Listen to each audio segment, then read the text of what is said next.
Es un ejercicio mental fascinante, ¿eh? Observar cualquier cocina ordinaria. Ujú. Pensemos, por ejemplo, en esa botella de aceite de oliva que siempre está ahí, a mano, junto a los fogones. Ese líquido dorado, denso, que el cerebro registra automáticamente como pura grasa vegetal extraída de una aceituna. Claro, lo normal. Pero, a ver, ¿qué pasaría si la ciencia hubiera encontrado la forma de engañar a la vista? Y no solo a la vista, sino al paladar y a la textura misma de ese líquido. Es una premisa inquietante. Es que fíjate, ¿qué pasaría si lo que cae en la sartén no es aceite puro, sino una mezcla científicamente imposible de una parte de grasa y 4 partes de agua, fusionadas a nivel atómico para, bueno, burlar completamente los sentidos humanos? Suena a una novela distópica de ciencia ficción. Y, sin embargo, eso es exactamente lo que postula la documentación técnica que vamos a analizar hoy. Un nivel de ilusionismo químico que, de ser cierto, alteraría todo lo que creemos saber sobre la nutrición moderna. Y precisamente por eso estamos aquí. En esta inmersión profunda de hoy tenemos sobre la mesa un conjunto de documentos filtrados, conocidos como el Informe Colsa y sus anexos técnicos. Unos documentos bastante densos, por cierto. Sí, totalmente. Y la misión de este análisis profundo es examinar una narrativa asombrosa que enlaza una de las mayores tragedias sanitarias de la historia reciente de España con una supuesta conspiración de bioingeniería corporativa a escala global. Pero, oye, antes de arrancar, es absolutamente crucial hacer una pausa y aclarar algo para quienes nos escuchan. Sí, esto es fundamental. Los documentos que vamos a desgranar contienen acusaciones geopolíticas gravísimas. Involucran a gobiernos, militares, empresas farmacéuticas. Así que nuestro objetivo hoy no es tomar partido, ni validar o respaldar estas explosivas afirmaciones políticas o corporativas. Exacto. Nuestra labor es estrictamente analítica. Vamos a exponer qué dicen exactamente estas fuentes, cómo explican esta supuesta tecnología y, bueno, qué implicaciones plantean, sin posicionarnos. Eso es. Vale, vamos a desgranar esto. Porque para entender el peso de este informe, primero hay que entender quién es la persona que lo recibe y lo saca a la luz. Y el perfil rompe cualquier esquema preconcebido del periodismo de investigación. Desde luego, el arquetipo clásico de las grandes filtraciones suele ser, ya sabes, el de un corresponsal de un diario internacional de prestigio, respaldado por un batallón de abogados en oficinas de cristal. Claro, el típico protagonista de película de intriga. Exactamente. Pero la protagonista que recibe este PDF de 200 páginas es Olaya Sigüenza, alguien que las propias fuentes definen con una normalidad casi abrumadora. Una persona completamente normal. Sí, nacida en 1982 en Salcedillo, un pequeño pueblo de Teruel. Y su carrera inicial en el periodismo fue, de hecho, una cadena de frustraciones bastante notable. Es casi una comedia de enredos laborales si uno lee las fuentes. Terminó retransmitiendo partidos de fútbol de segunda división. Ujú. Las fuentes relatan cómo narraba choques entre la Cultural Leonesa y la Ponferradina, odiando el deporte además y viendo cómo su carrera se estancaba por completo. Y luego está su vida personal, que también da un giro. Tras casarse con un tal Roge, que era un portero suplente, este hombre acaba yéndose a entrenar a Arabia Saudí. Madre mía. Sí, y se divorcian de forma amistosa.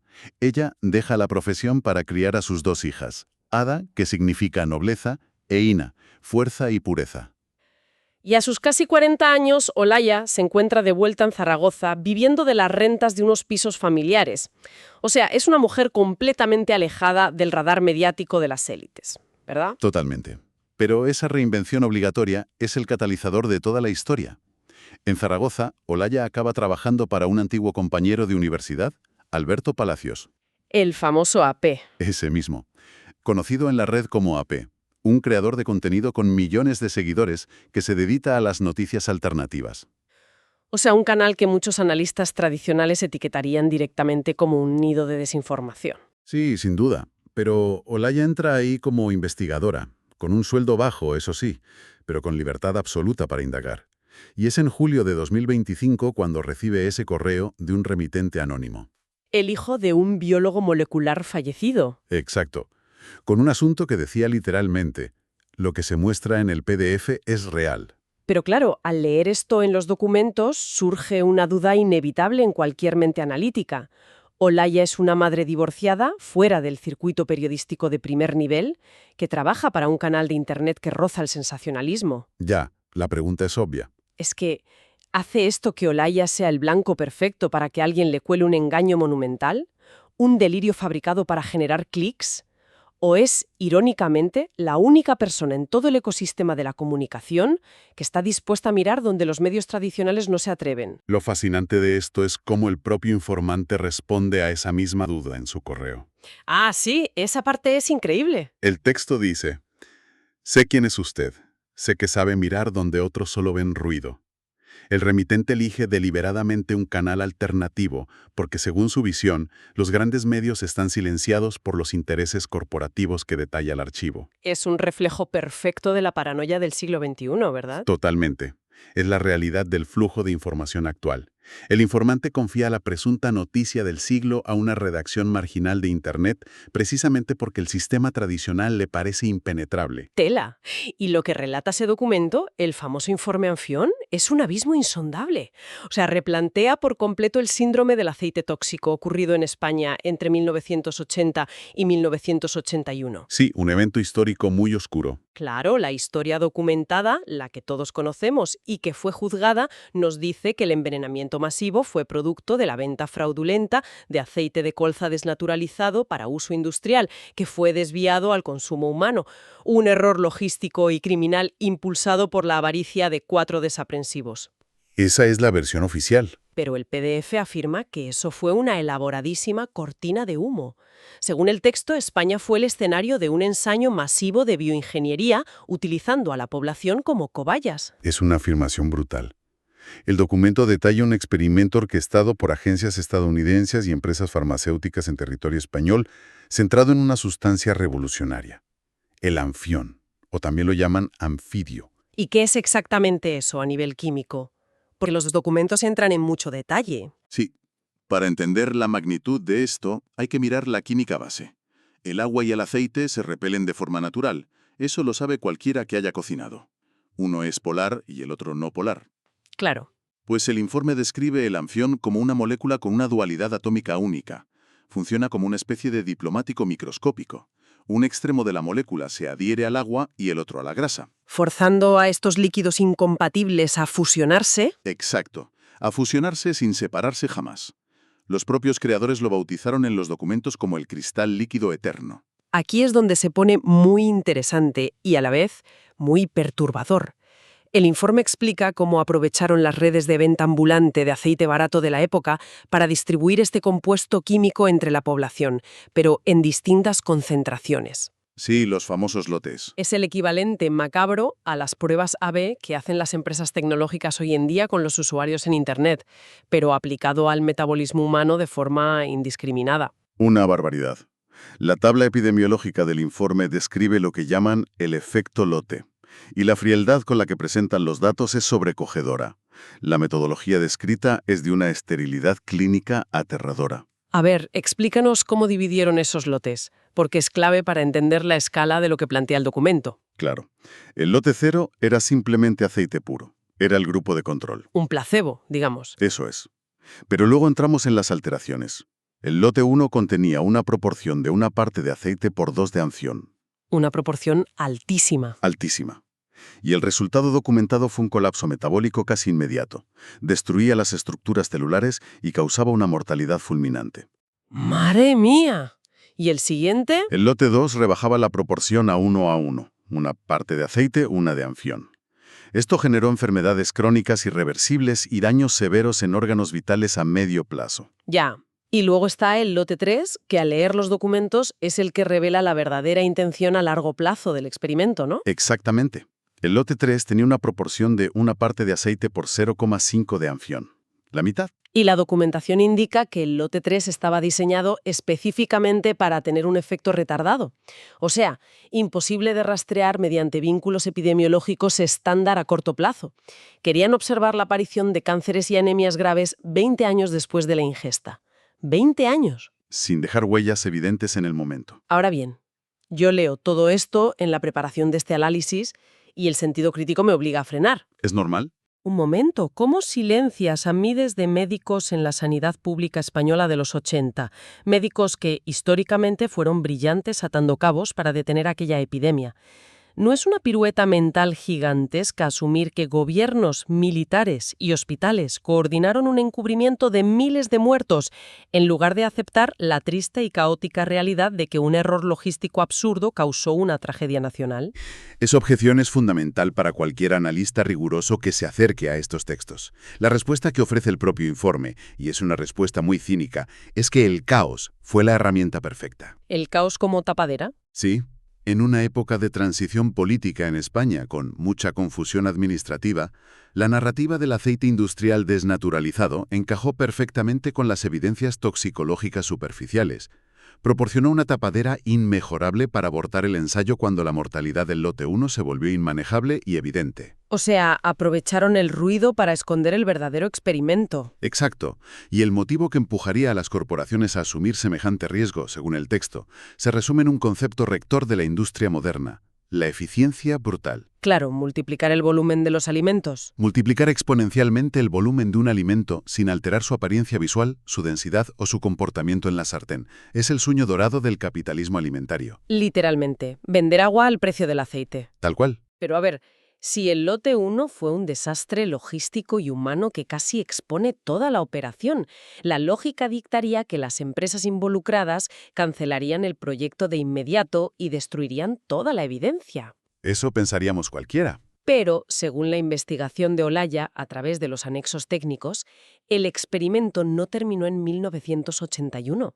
Simplemente evolucionó y cambió de continente. Si conectamos esto con el panorama general de la producción en masa, las corporaciones rara vez abandonan una tecnología que promete beneficios infinitos, por mucho que haya fallado en su primera fase. Ya, la inversión ya estaba hecha. El documento afirma que la sustancia regresó a los laboratorios en Estados Unidos, se perfeccionó eliminando su toxicidad aguda y resurgió en ensayos en Grecia. ¿Bajo qué nombre? Bajo el nombre de anfílito o compuesto de estabilización anfifílica de cuarta generación. Y las características de este anfilito rozan la magia negra industrial. El texto asegura que es completamente estable a temperatura ambiente y permite emulsionar 1 litro de aceite con 4 litros de agua. Es una proporción asombrosa. 1 litro de grasa real y 4 de agua. Y visualmente, al paladar e incluso en su viscosidad, el cerebro humano es incapaz de distinguirlo de un producto puro. Es indetectable sin equipos de laboratorio muy específicos. Y lo más escalofriante es la aplicación práctica que detalla el informe, porque no se quedaron en la botella de la cocina, ¿verdad? ¿Qué va? La versatilidad del anfílito es lo que lo convierte en el santo grial del procesamiento de alimentos. Las fuentes enumeran su integración masiva en aceite de soja, de girasol, de colza y de oliva. En casi todas las grasas básicas. Sí, pero también en pescados en lata, en harinas, alimentos congelados y carnes preparadas. Hay un pasaje técnico en los anexos que me parecía asombroso. Trata sobre cómo este compuesto permite procesar la pasta sobrante de la aceituna, inyectarle grandes cantidades de agua estabilizada y moldear frutos artificiales de un tamaño estéticamente perfecto. Con el sabor calibrado al milímetro. Sí, y por supuesto sin hueso. Aceitunas falsas de tamaño gigante. Es fascinante y terrorífico a partes iguales. Totalmente. Y si asimilamos el impacto de esta tecnología, significa que la industria puede alterar la matriz física de cualquier producto procesado del supermercado sin que las agencias reguladoras tradicionales hagan saltar las alarmas. Claro, ya que el compuesto evade los análisis espectrométricos habituales. A simple vista es lo que dice ser. Pero hay una nota en el margen de la investigación de Olaya que resulta profundamente inquietante sobre nuestro presente. Sí, Olaya subraya una advertencia clave en los anexos. La industria argumenta hoy en día que el anfílito, o sus derivados modernos, carecen de toxicidad aguda a corto plazo. Ya no te mueres al instante como con el lote 1. Exacto. Sin embargo, el estudio epidemiológico a más de 20 años, ese análisis longitudinal que estaba planeado para el lote 3 original en España, nunca se llevó a cabo formalmente tras la cancelación del ensayo primario. O sea, nunca comprobaron qué pasa a largo plazo, lo que significa que, si se da crédito a las afirmaciones de este informe, la población mundial entera se ha convertido, de facto, en el lote 3 de aquel experimento inicial. Es la conclusión lógica si sigues el hilo de los documentos. Millones de personas ingiriendo silenciosamente esta fusión atómica cada vez que abren un producto envasado o una lata, a la espera de descubrir cuáles son los efectos celulares a varias décadas vista. Una perspectiva que hiela la sangre. Desde luego. Y con toda esta información sobre la mesa, tras 4 meses cruzando datos, verificando fechas y analizando la plausibilidad química de todo esto, Olaya y el equipo de App concluyen que la información del PDF tiene una cohesión aterradora. Aunque, evidentemente, es imposible certificar al 100% una trama de encubrimiento de este calibre con un solo documento filtrado. Claro, pero deciden que la magnitud de la amenaza justifica el riesgo. Así que en las Navidades del año 2025 dan el paso definitivo y deciden salir a la luz. Las fuentes describen una escena de tensión absoluta en el despacho de App antes de la emisión. Él es plenamente consciente de que emitir un reportaje acusando a la élite mundial de alterar biológicamente la comida de toda la humanidad es básicamente jugar a la ruleta rusa con su plataforma. Tenía pánico a ser aniquilado por los algoritmos. Exacto. Temía ser etiquetado de esparcir noticias falsas, causar pánico injustificado y perder su imperio digital de la noche a la mañana. Pero Olaya presiona. Está movida por una convicción periodística que, irónicamente, nunca pudo ejercer en su juventud con los partidos de fútbol. Y logran emitir el especial bajo el título de Informe Colza-Pelícano, una referencia clarísima a los thrillers de conspiración política. La mesa estaba servida para una revolución global, o eso creían ellos. Claro, la expectativa de AP y Olaya era un terremoto social inmediato, peticiones de dimisión, boicots masivos a las corporaciones, un replanteamiento total del sistema alimentario. Pero lo que ocurrió tras la emisión es un verdadero tratado de sociología moderna. El resultado fue el más absoluto de los fracasos. Un desastre rotundo. La reacción de la audiencia no fue el caos ni la indignación ciudadana, fue una avalancha despiadada de lodo digital. Lodo digital, esa es la expresión perfecta. En lugar de debatir sobre la química anfifílica o exigir respuestas sobre los lotes epidemiológicos en el Parlamento, las redes sociales transformaron toda esa disonancia cognitiva en pura burla. Se llenó todo de memes. Sí, memes sobre el aceite con superpoderes, chistes sobre sartenes mágicas, y como suele ocurrir cuando el mensaje es demasiado incómodo para asimilarlo, la masa atacó al mensajero. Destriparon el pasado de Olaya, la ridiculizaron como la antigua locutora de la Ponferradina que ahora jugaba a ser científica molecular en YouTube. Entonces, ¿qué significa todo esto? Porque la reacción del público durante aquella Navidad es un reflejo brutal de la psicología colectiva. Para quienes nos escuchan, cuando una revelación atenta de forma tan íntima contra nuestra percepción de seguridad, contra el alimento mismo que sostiene la vida de nuestras familias, la disonancia es insoportable. Esto plantea una pregunta importante sobre los mecanismos de defensa de la sociedad contemporánea. Es que es infinitamente más fácil reírte, retuitear un meme ingenioso para desarmar la tensión que enfrentarse a la propia despensa, mirar los envases y cuestionar qué se está sirviendo realmente en las mesas. La negación colectiva se convierte en un mecanismo de supervivencia mental. Totalmente. La tragedia de la sobreinformación moderna no es la censura directa desde arriba, es el ahogamiento de la verdad en un mar de cinismo y algoritmos que premian la burla rápida por encima del análisis. Y las consecuencias para los implicados fueron devastadoras. Olaya quedó completamente aislada profesionalmente. Y AP, aterrorizado por la pérdida de patrocinadores y la amenaza de cancelación, le dio la espalda, se desvinculó de ella rápidamente. Las fuentes las sitúan de nuevo en Zaragoza, dudando de todo, caminando por los pasillos de un supermercado, leyendo las etiquetas de los productos procesados con detenimiento. Sabiendo que el anfilito no aparecerá jamás en la lista de ingredientes. Claro, porque la legislación actual permite clasificarlo como un simple coadyuvante técnico no activo, por lo que no hay obligación de declararlo. El sistema, la química y la inercia ganaron la batalla. Barrieron el informe bajo la alfombra. La historia del informe Colza, más allá de si la conspiración que plantea es cierta al milímetro, actúa como un test de estrés impresionante para la sociedad digital.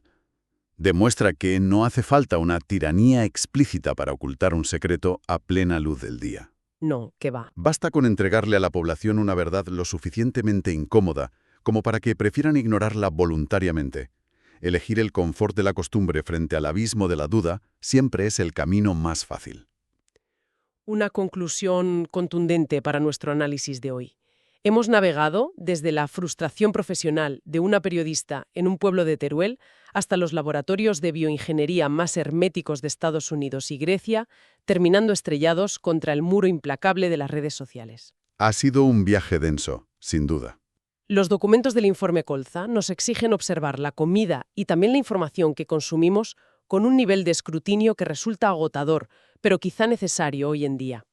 Y para cerrar este análisis profundo, es inevitable dejar en el aire una última reflexión que se desprende de la naturaleza de ese anfimolito para que quienes nos escuchan le den una vuelta. A ver. Si la tecnología química actual posee la capacidad real de enmascarar proporciones masivas de agua dentro de grasas y proteínas corporativas, si es posible alterar la realidad física, el volumen y la composición atómica de lo que se mastica y se traga sin que el paladar note jamás el engaño, ¿Qué es lo que postulan los textos, entonces estamos entrando en una era donde el concepto mismo de alimento auténtico ha quedado biológicamente obsoleto.